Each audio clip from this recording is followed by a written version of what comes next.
Alors, une première vidéo pour utiliser le logiciel de Cisco Packet Tracer.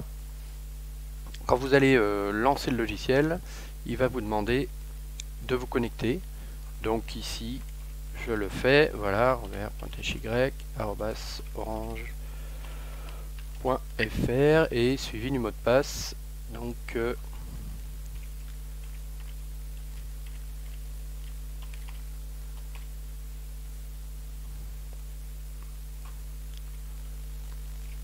que je retape. Voilà, donc je lance la connexion. En fait, Cisco met en place une académie, donc une sorte d'université numérique auquel on peut avoir accès et ensuite utiliser le logiciel qu'ils ont développé, le logiciel Packet Tracer. Alors c'est un logiciel qui permet de créer des réseaux de toutes pièces. Donc vous avez sur la droite ici des éléments actifs que vous allez pouvoir utiliser. Donc je vais vous faire un exemple tout simple. Je vais commencer par déposer donc un switch.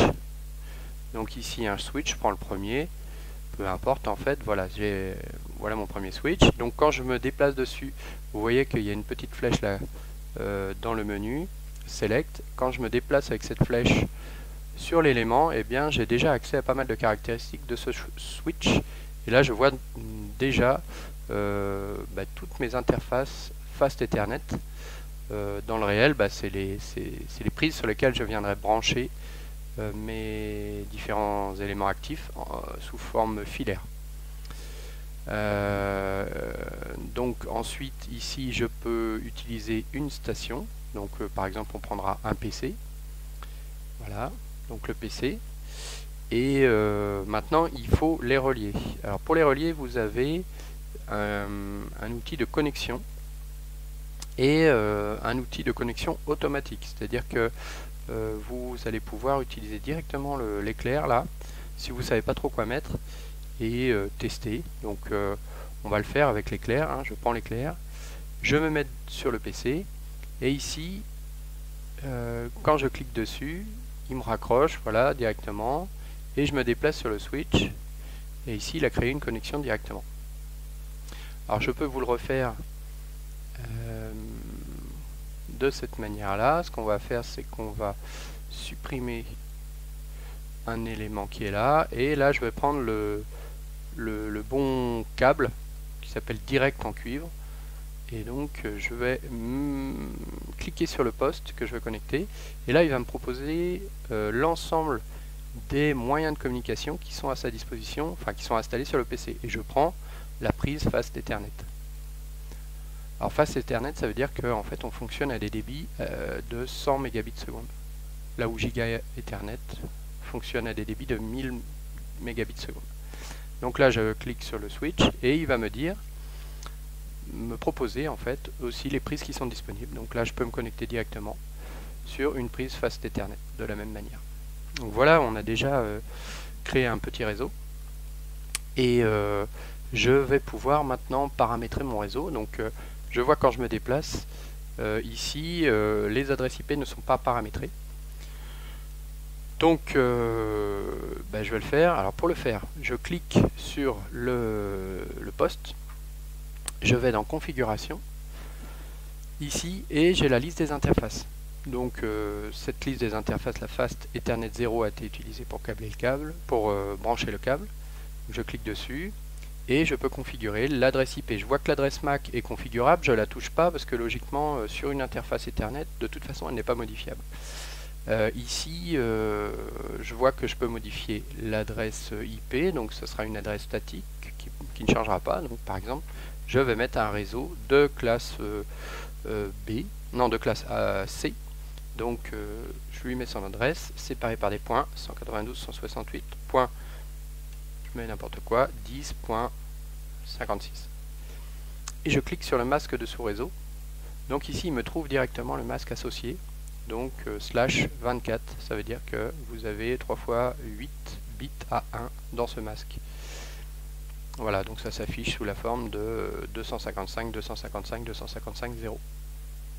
Alors je ne configure pas le protocole IPv6, nous allons travailler qu'avec le protocole IPv4. Donc là il suffit de fermer tout simplement. Voilà. Et ensuite, alors sur le switch, ici, je ne peux pas configurer d'adresse IP en fait sur chacun des switches. Alors ça c'est dû au fait que le switch travaille au niveau de la couche, donc la couche 2 du modèle OSI. Et donc on travaille en fait au niveau de l'identification dans les trames, c'est une adresse MAC qui est utilisée. Et je vois ici que lorsque je me déplace, donc pour voir le détail d'organisation au niveau du switch, les adresses MAC, on les voit sur le côté, elles sont déjà définies. Et chaque prise Ethernet a son adresse MAC unique sur le réseau. Pour tester la fonctionnalité, alors on a une commande qui est un peu particulière, c'est ce qu'on appelle le ping. Alors pour faire un ping ici, eh bien on va utiliser la petite enveloppe qui est là et choisir qui envoie le ping. Alors le ping c'est un test en fait, on va faire plusieurs envois, je vais le montrer de manière différente après. On va faire plusieurs envois successifs et on va regarder si si l'envoi se termine avec succès, c'est-à-dire que à chaque envoi, le destinataire devra retourner un message. Donc ici, je clique sur cet outil, j'ai une petite enveloppe que je viens placer sur la source qui envoie le ping. Et je déplace ma petite enveloppe sur le destinataire et j'envoie le ping.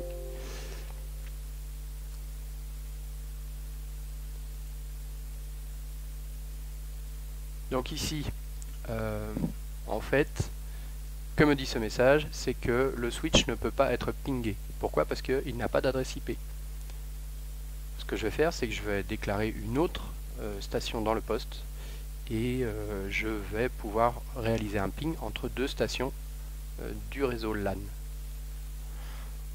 Donc je le fais tout de suite. Donc ici je reprends un PC. Alors voilà, j'ajoute, je mets sa connexion. Donc ici la fast Ethernet reliée avec une des fast Ethernet, une autre prise du routeur.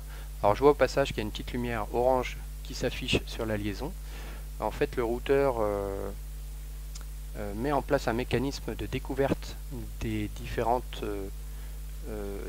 postes qui sont connectés sur ces prises. Donc une fois qu'il aura fini, ça devrait passer au vert, comme pour l'autre liaison. Je paramètre mon poste. Je vais au niveau de la prise Ethernet et ici je lui donne une adresse. Alors attention, il faut que l'adresse réseau soit la même, donc ça c'est l'adresse réseau. Et après je donne un numéro de machine dans le réseau, 89 par exemple, avec le masque associé.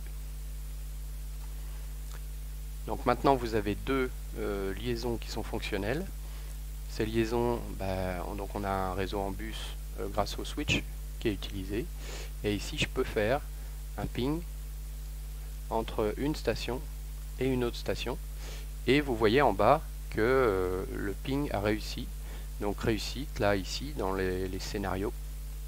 Et ici en fait le ping correspond au protocole ICMP.